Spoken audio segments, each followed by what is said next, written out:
in the capital, New Delhi.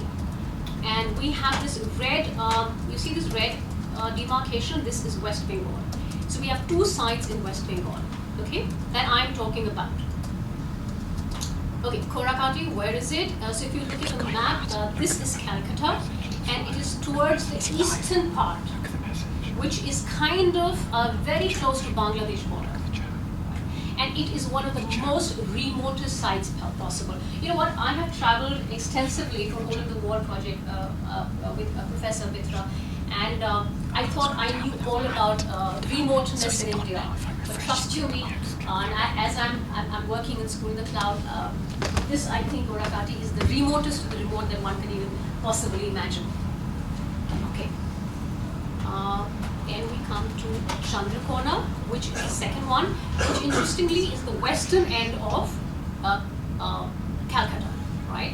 So this is remote, but it is not as remote as Korakati, the first one that I showed you. Okay, and if we were to kind of look at it on the same page, this is Calcutta, and you have Korakati, which is the Sundarbans, right, which is really deep, and I said it's near the Bangladesh border, and therefore it has a set of characteristics. And Chandrakona is in Midnapur, which is kind of on the left-hand side, the west-hand side, but it is also fairly remote. So interestingly, you know, one would imagine, or I thought that if it's in Calcutta and it's a community setting, then more or less things would be the same or similar. But the characteristics of all the two sites here in one culture is completely different. They're all so very unique, and the set of challenges that we're facing is completely different. Okay.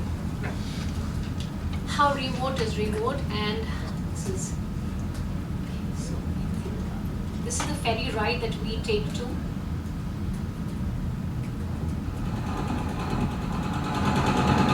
This is the only mode of transportation.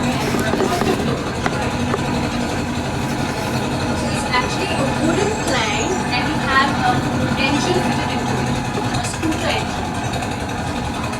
And you have nothing to hold on to. Right? This is a paved road, right? So okay, I understand what happens if it's an unpaved road. Typically, it takes you something like maybe 6 hours, and those 6 hours are tedious. So you take a vehicle, all right, a transportation, a car. You go to a point, all right. Then you go into this lovely ferry ride, and these boats are pretty ancient. Okay, so. When I was going, and you have something like 25, 30 people, because that's the only way the villagers travel. That's the only mode of transportation for them. Right? So, Doc said, you know, but sometimes the boat gets, you know, capsizes. So I was like, oh no, he's just kidding, right? It's not possible. Okay. One day, as I was coming back from Korakati, and I was sitting with this boat, and I had something, people get their motorcycles and their cylinders, gas cylinders. So anyway, and of course the boat is going like this, and you're like, oh my God, I hope everything's fine. So it went to, so it touches various ends before it comes to Korakati, Sandeshakali, where we have to stop.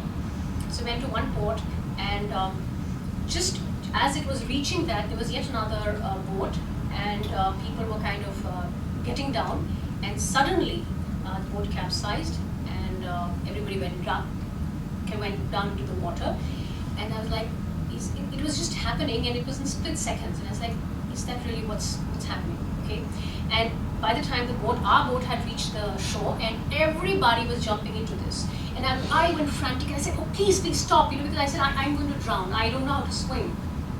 So anyway, we came, and then we learned 2 people had drowned. So I think it's a daily affair there. Really.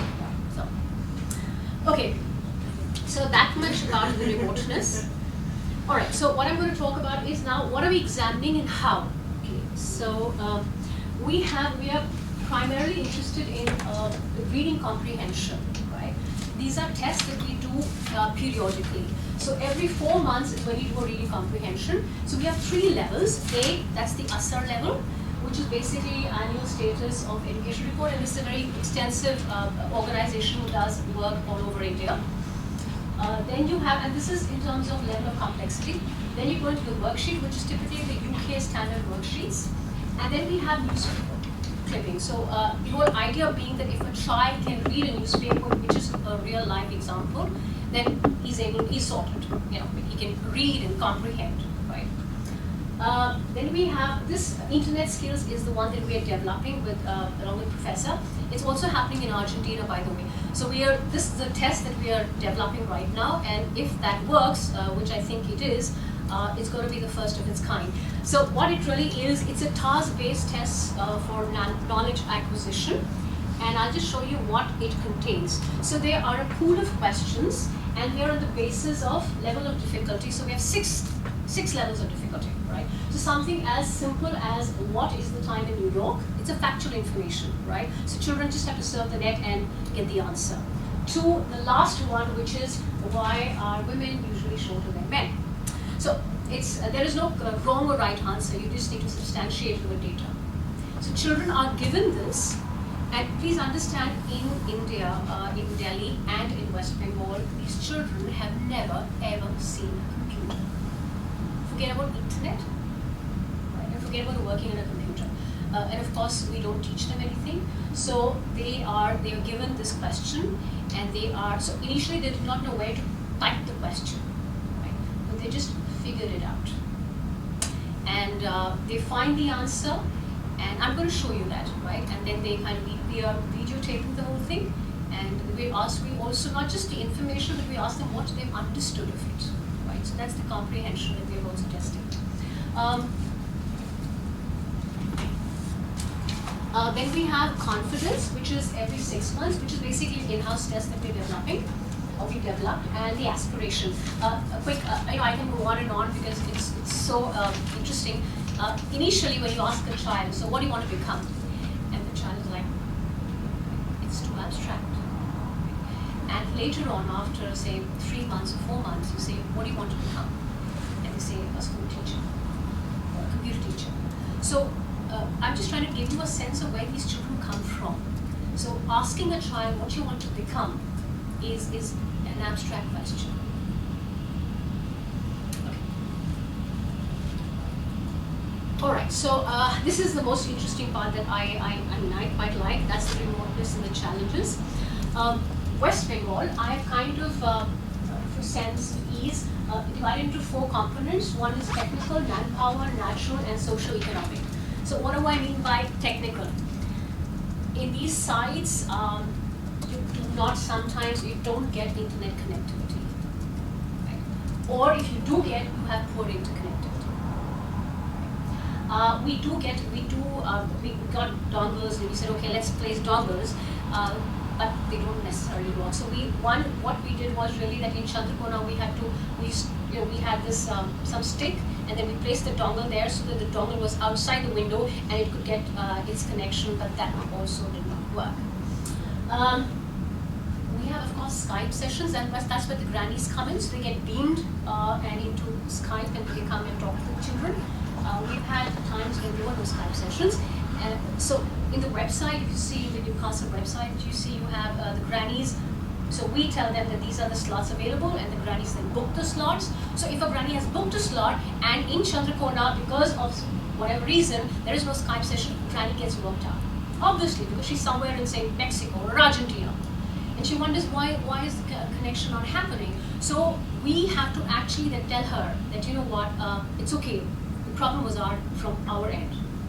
Yeah. Then at times we don't have any electricity. So, all right.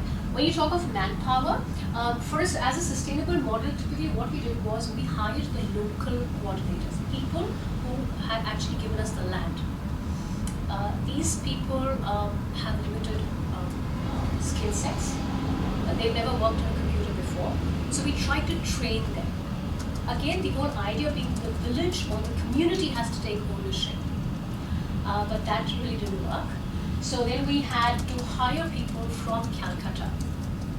Right? And hiring doesn't mean that you kind of just give an advertisement and people come and say, okay, fine, so we want to go to Chandrakona. No, that doesn't happen. Why? Because these sites are so remote. So when people apply and they come, the first thing we do is we say, all right, why don't you go to Chandrakona? Just go and stay there for 1 day and come back. So we had cases when somebody has applied for the position, but when has gone to Chandrakona and come back, and then he or she did realize that, oh, it doesn't work. Because it is not easy. It's not that you're commuting back and forth from Calcutta to Chandrakona. You have to stay there. Staying is not easy. Okay, so like I said, we continuously, so even when we have these people, we have to constantly engage in hand-holding them, boosting their morale. They don't even know how to switch a computer on. It's not about good, bad, ugly, but that's the way they are. I mean, they don't even know how to open a Skype session and have a Skype session. So we have to constantly, connect with them. That's very important. Well, language poses a barrier because obviously in Delhi it's Hindi, and in West Bengal it's Bangla, right? Bengali. I don't understand Bengali so very well, right? Though I've been working there for quite some time now. And also we don't have skilled manpower in the village. So for example, if the switch is not working, you have to then call somebody from Calcutta, and that person comes and then get him to sort the problem out. Even rebooting, sometimes they say the computer is not working. So we say, okay, why don't you just reboot? There's a button there, why don't you press the button? And they don't understand that. So we have to actually get hold of manpower from Calcutta, and it's not very easy. Natural constraints, of course, West Bengal has it's kindly governed by monsoons. We have heavy downpour rain. All communications get cut off, and it's very hot, extremely hot, something like 44 degrees Celsius, and it's scorching hot. I've had a case where my feet kind of swell up, and when they swell up, I can't practically walk. And I was like, why was this happening? And I actually Googled, and I found that there's something like you have the capillaries, they kind of swell up, and therefore that because of extreme heat. Well, during summers, there has been a particular case when the water level has completely gone down, and there is no water. So the coordinator who's looking up the site is staying there, can't stay there anymore, because you don't have drinking water, you don't have any other facilities. Of course, it's full of snakes and reptiles and crocodiles and tigers. So whenever we go, so we have to kind of spray boric acid, don't step into it. Food is a challenge. So food is the first time that I went to Korakati, and I was like, after being 6-7 hours, literally, all right, I was like, oh my God, I'm tired. And we go early in the morning. So we reached there, I think, by 3-4, and I was parched, I was thirsty. So of course you can carry your drinking water. And so I said, what would you want to have? So I love tea. I said, I want to have tea. He said, okay. So after 15-20 minutes, I get a glass of tea, and I had it, and I said, you know what? This has salt. I'm drinking salt. Well, I said, I don't know, maybe. Second time, I asked for tea again, and it had sugar and salt. Okay. Then, when we had dinner, the food had, again, it was sweet and salted. And that's when I texted Doc, and I said, Doc, something is kind of really wrong here, because I'm having tea which has got sweet and salt, and I'm having food which is sweet and salt. And then Doc said, okay, no, don't worry, everything's fine, you're fine. It's just that what happens is because it's so hot there that you have to dehydrate. So they have to replenish themselves, with salt and sugar. And that is what they're doing it intuitively. Okay, in terms of socioeconomic constraints, these villagers are basically farmers, and it's like they would be earning something like £20 a month, which is below poverty line, I think. We have no amenities, no medical facilities whatsoever. Children work with their parents on the fields. And okay, they also go for private tuition. So they go to homeschooling. What happens? That's a separate story in the schooling system. But there's a huge force on private tuitions. So when they come back at 3 o'clock or 3:30 or 4 o'clock, they go for their maths tuition, geography, history, in Bangla obviously. So one day I asked the mother, and I was like, but who takes these tuitions? And she said, well, the school teacher. So I said, but if they are going to formal schooling, right? So why would the school teacher take private tuitions? It's business. We also have something, we have an issue here because it's a community, it's in a community setting. Children go up, it's accessible, the lab is accessible say from 7:30 to possibly 5, 6 depending on the, whether it's winters or summers. They have, so you have a flux of regular students coming in, users, and you also have non-regular users. So for us, we obviously we take attendance every day, so we have to keep a track, and this is basically for our data that we're collecting, right? So some are regular users, some are not so regular users. Alright, so we come to Korakati. I guess I've covered most of it, but just to give you a sense, the village has nearly 600 households, which is approximately 8,000 people here. Like I said, it is adjacent to the Bangladesh border, and therefore it has a huge set of challenges in terms of trafficking, antisocial activities, all of that. This lies in the heart of Sundarbans, and therefore it's surrounded by rivers and deltas. It's beautiful in that sense. It's got during winters and rainfall, it's beautiful. General climate, like I said, is monsoon and rainstorm. Majority of the people obviously live below poverty line. Agriculture and fishery is the main source of livelihood. Why I share this schooling system is because I just want to share with you that there's a huge emphasis on formal schooling. Like I said, forget about what's happening inside that. But there is a huge emphasis there, and of course, Bengali is the native language. Okay, my another experience. When I went next time, they said, "What would you like to have? Would you like to have a sandwich, bread?" I was like, "Yes." So I said, "Cucumber." So I literally kind of, with my Bangla, I had to kind of be very pictorial about the whole thing. So I said, "Yes, I would love to have bread and cucumber." So this is, okay, so this is what I imagined in my mind, right? Okay, so after 1 hour or so,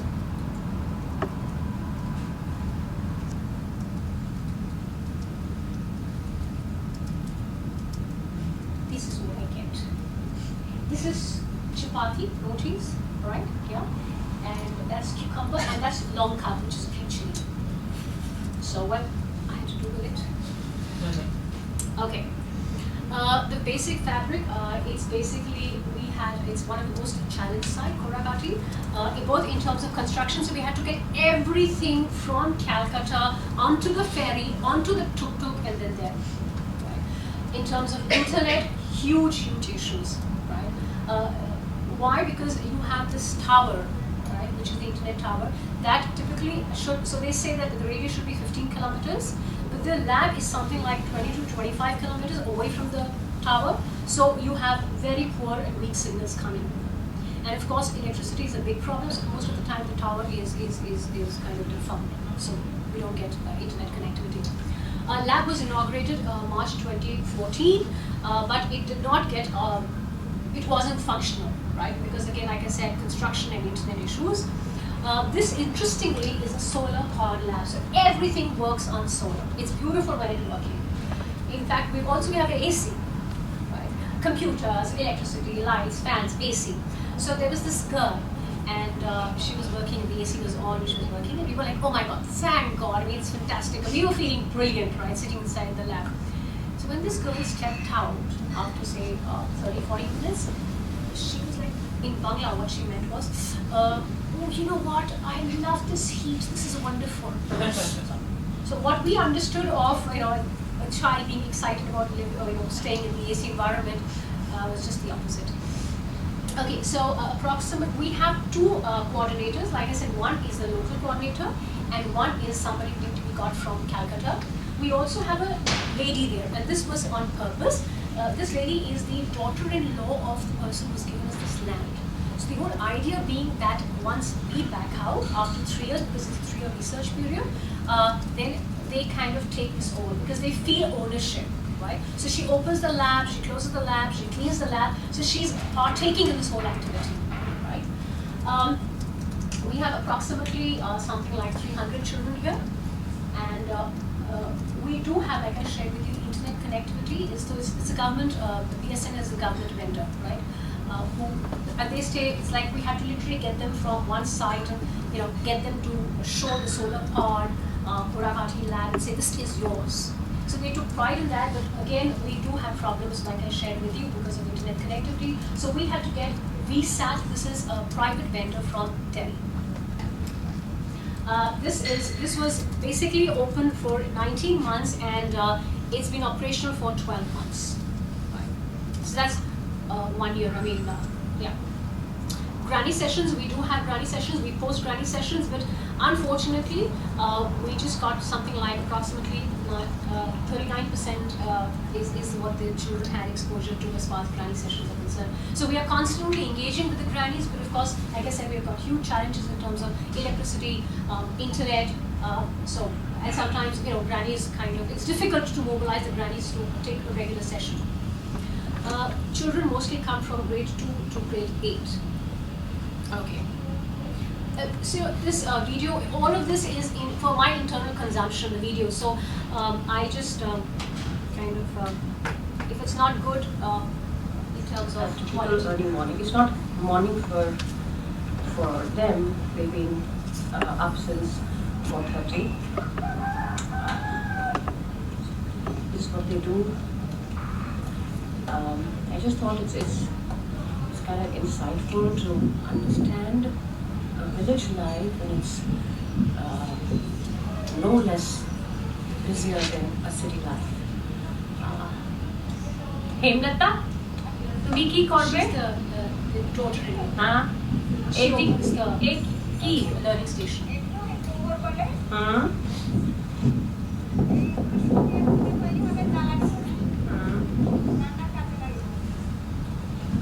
So presumably she's saying that this is cow dung, and they leave it to dry, and this is used for lighting the fire.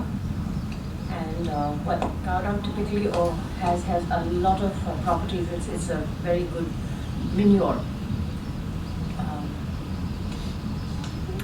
I just thought sharing this little short video would be important for anybody who's viewing, trying to get a feel of what the life is.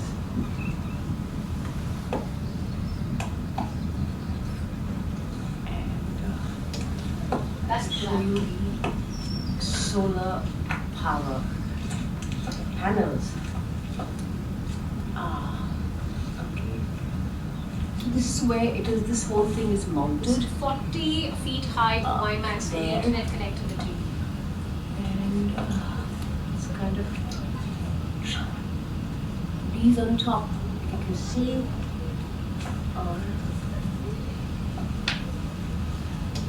these are heavy duty solar panels, and I think that's the beauty of Korakati.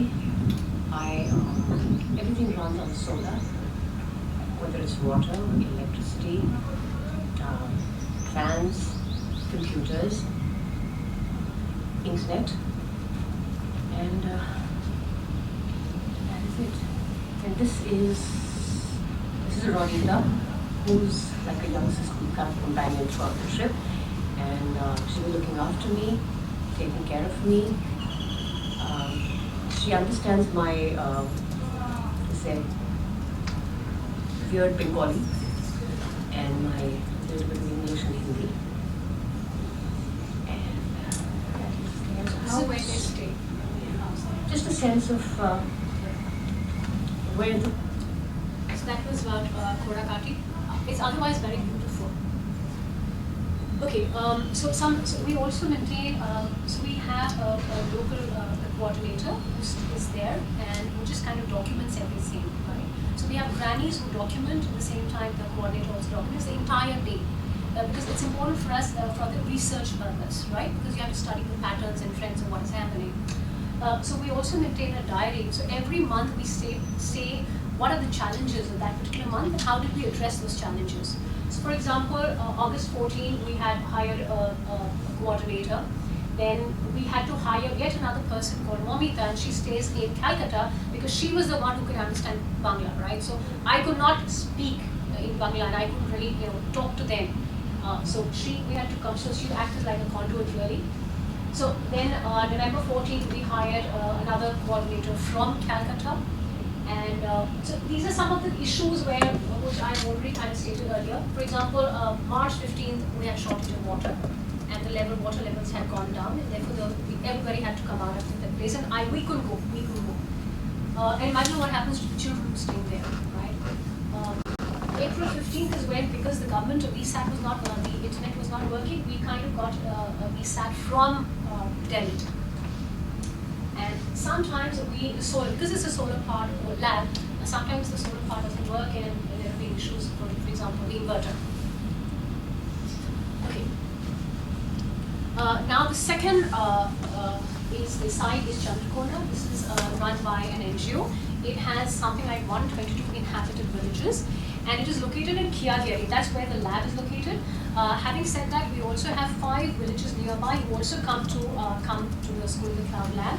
Approximately, you have 2,000 people and 800 children.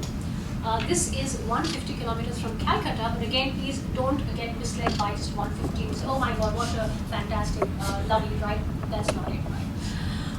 Agriculture is the main source, and rice and potato is grown there in abundance. And by the way, when you next time are having mashed potatoes, they could be from Chandrakona. Yeah. We also have schools there, and cycling is the mode of transportation. Chandrakona town is, this is a town which is 6 kilometers, which means another 2 hours of drive, where you get basic amenities like doctor.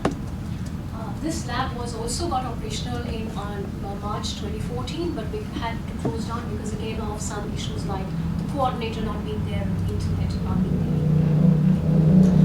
Here, okay, interesting, this was slightly different from Korakati. Now, Korakati is, like I said, just visualize, it's absolutely interior, right? Next you have Chandrakona, okay? Here the problem happened that girls stopped coming to the lab, right? And then we had to kind of investigate why, because initially the girls were coming. Okay? So these are from 18 to 14, 15 years, and then the girls, so that's the age that I'm talking about. So then we found out very gently after two months of kind of talking to the community, we found out that it was because of the presence of a young male coordinator, which interestingly was not happening in Korakati, right? So then we had to get a middle-aged lady to come there, and we were lucky enough and we got her, and she's there. So along with the male coordinator, she's also there. The moment she came in, right, and she stays there, we had these girls coming in. So it's a different complex, or the complexity is completely different, right? It's something like a metropolitan city, where you would kind of parents would get scared, that it's like boys are there. As against in a village where it's so cohesive that parents really don't care. I mean, they know that nothing will happen to their daughters and everybody's safe, yeah? Of course, you have a lot of stress on tuitions and attendance, so we do a lot of community mobilization. Interestingly, we had this huge problem of the hardware crashing down, the CPU, the computer crashing down, and that was because of lizards kind of going in and residing there. And this is why we started, yeah? All right, we had to, getting hold of an engineer is, like I said, a Herculean task, right? So either you carry the computer, or then you have to get hold of the engineer coming to Chandrakona, and they're not very forthcoming. So initially they were all younger about coming in, but later on, they kind of, so you have to literally coax them to come here.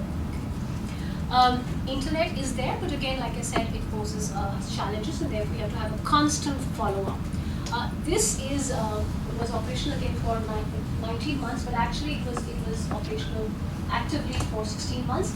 Here, the grannies kind of were more or less, we were more successful, so we got something like 55% grannies.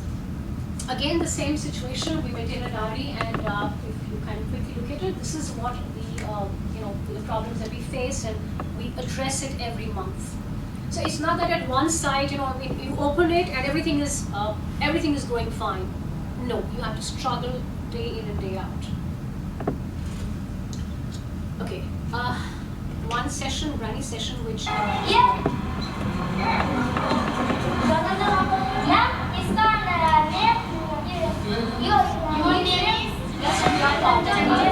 Christian, 13 to 14 years. typically we should have had a Granny session on a big screen, because that day it was not working, so on the laptop we kind of did it.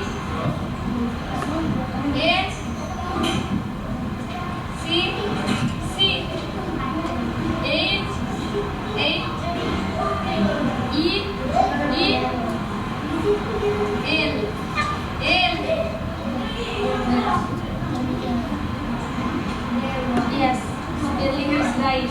Ma'am, spelling is right.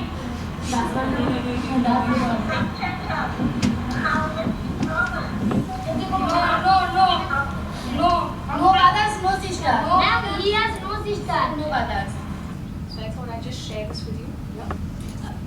Interestingly, children are behaving the same way. It's just because the environment is different. They behave the same way. All right. Quickly for Kalkaji, this is the Delhi school, and because it was in a school setting, we didn't really have to do too much of construction, and less expensive. This was the first time I got operational, but again, out of 20 months, it was functional for 10 months, and again, simply because we had summer vacation, winter vacations, and all holidays, so the school was closed down. The only problem that we faced here really was in terms of the administration. This is in a Delhi government school, so Delhi government is looking after it in terms of the school, and you do need permission, right? So for 1 year we struggled to seek a permission. Finally, then we met Professor Mitra met the Chief Minister, and he was very supportive. And then we got the letter of approval, which is a big landmark because they've seen merit in this. So that's it. Okay, this is what this girl Aisha. Please understand what she's going to say and how she's going to say is not what she said earlier. In terms of before the lab was operational and she had exposure to the lab.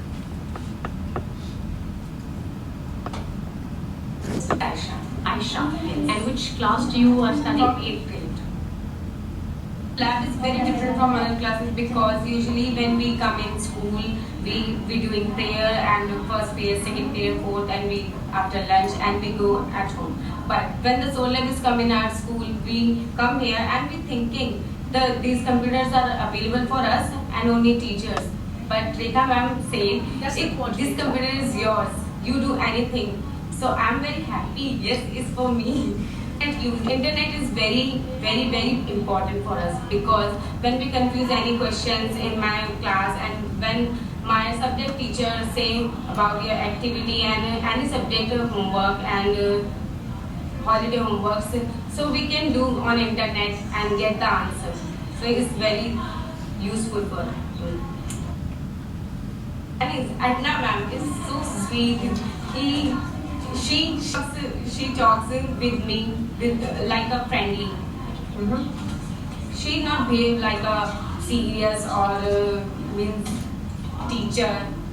She behaves like a friend. So I'm not get fear of granny. And technology. Class is not available on computers and internet and talking with grannies. Classes usually we learn about us syllabus, but only this. But here we can do something about when what is in my mind going, what is question. So I type here and we get the answer from internet. My mother is housewife and my father is carpenter. Come here, I'm feeling. Can I talk in English properly? Now I am confident. Yes, I'm talking English properly and I understand English. Thinking now English is not very difficult for me. English is simple. In terms of the findings, like I said, we're still collating data, but however, this is the reading comprehension. This is ASAR, that's the basic level that I was talking about. And if you can see from the graph, we have Kalkaji, which is the highest. Technically, they should have got, because this is grade 2, right, level, ASAR is. So they should have got something like 100%, but they got 88. followed by Chandrakona next, and then you have Korakati. If I look at the, because when you saw that sample that I showed you, you have alphabets, words, paragraph, a story, and then comprehension. In Chandrakona, again, it is kind of declining. So comprehension is practically 0. Kalkaji, if you see, it should have been 100, but kind of again it's between 90, and then in comprehension also is not so high.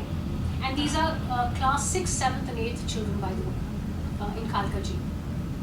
Korakati, as expected, it is comprehension story is 0. So yeah.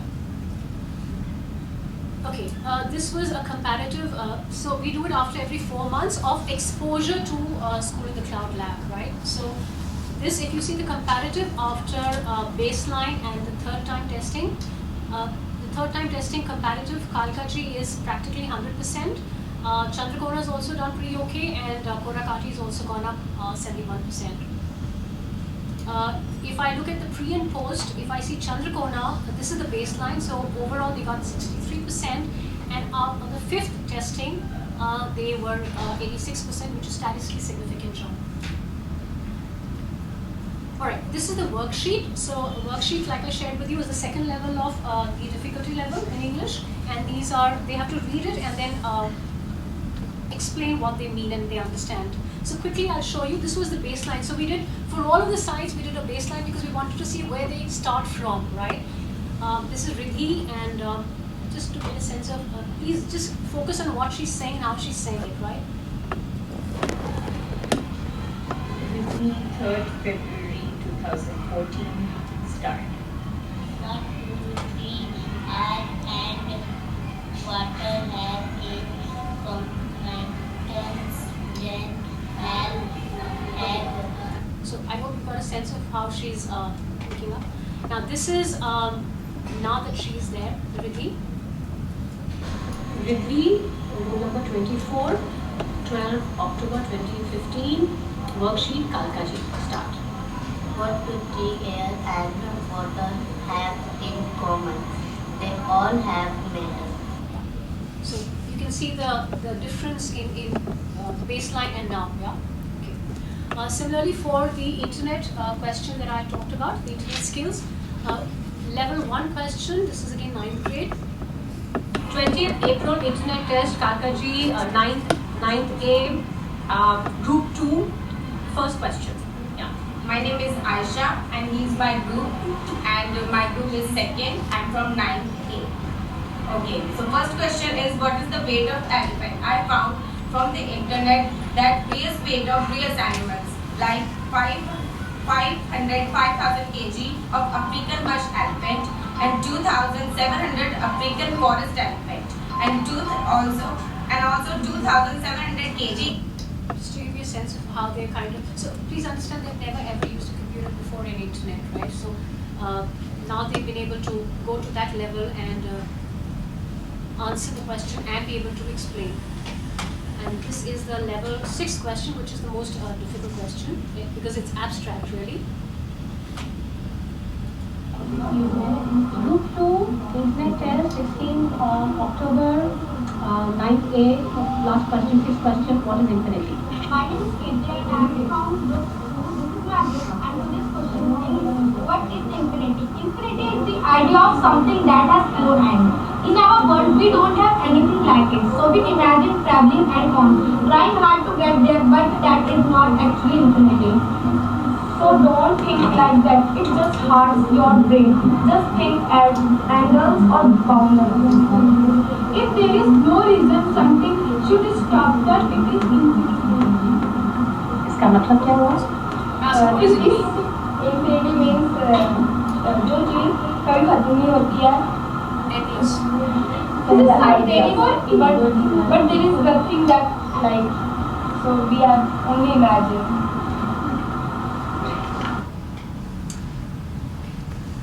Granny session, that's Sarah, it's you, if you remember.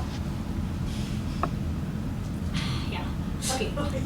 Granny sessions, quickly, we, as you can see, Korakati got the least granny, least granny.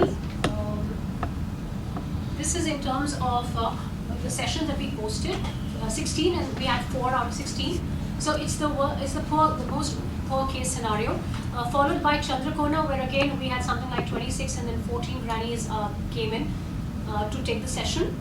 If you look at Kalkaji, it's more or less okay, right? I mean, like in one place it's 36, so it's the grannies were more accessible here. What I like the least, tickies. I am so scared of the lizards. So this is something that, and if you go there, you best be assured that you're sleeping and you suddenly find maybe a tickie sleeping next to you. So okay, so I want to end this with this beautiful. I quite.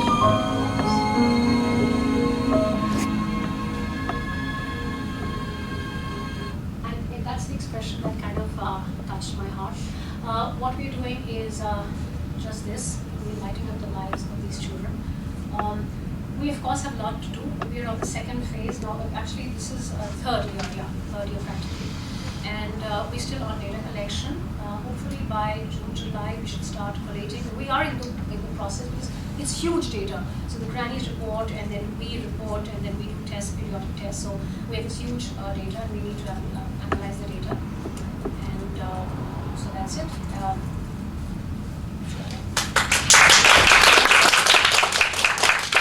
That's brilliant. Thank you very much. Thank you, Ritu. That's excellent. We're going to have a little bit of a question and answer session now. So what I'll do is I'll take a question from the crowd, as it were, and then I'll take a question from Twitter. So, Acting Head of School, Renee Coglebell, would you like to ask a question? Yes, first of all, thank you so much, Rita.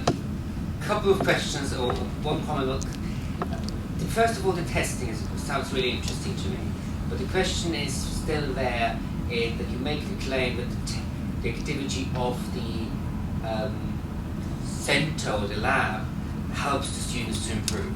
And my question is, have we got another control group? Yes. And I think that will be quite interesting to hear Yes. how the control group has developed. And the second question is just, in this group of children working together, have you started looking at natural leadership skills that children have developed? Because that's kind of one of the interesting aspects for me. Yes. So if you saw the baseline that we did, that is before when the lab got inaugurated. So we took the children and we did a baseline on all of them, right? So that is the time when you know that this is what the level is. Out of which then we picked up a sample group from. So suppose we have 100 children, we picked up a sample of say 50 children, right? So we're giving them, and this is the children that we are exposing them to the school in the cloud lab. Remaining is 50, they don't come to the lab. So they both are going to the same school, Kalkaji for example, and they are based, so we've done a baseline of both of them. They are having exposure to the school and the lab. Yes, sometimes one or two occasions these children do come and we don't stop them. So right now we have not tested them, but yeah, we hope to do, once we end the whole thing, we hope to test this and this. So that comparative, hopefully, and maybe Doc can answer that. Well, I mean, you can't actually have a control because it's not ethically good to. So what I'm hoping for is that we'll end up getting an accidental control of children who could not come for some reason, and then we measure them. And that way, and since she's done the baseline, we already know where they were. So hopefully we'll be able to isolate the effect of school. But even then, it's not a pure measure, because it's really hard to say how much would have actually happened without the intervention. But it does give some idea.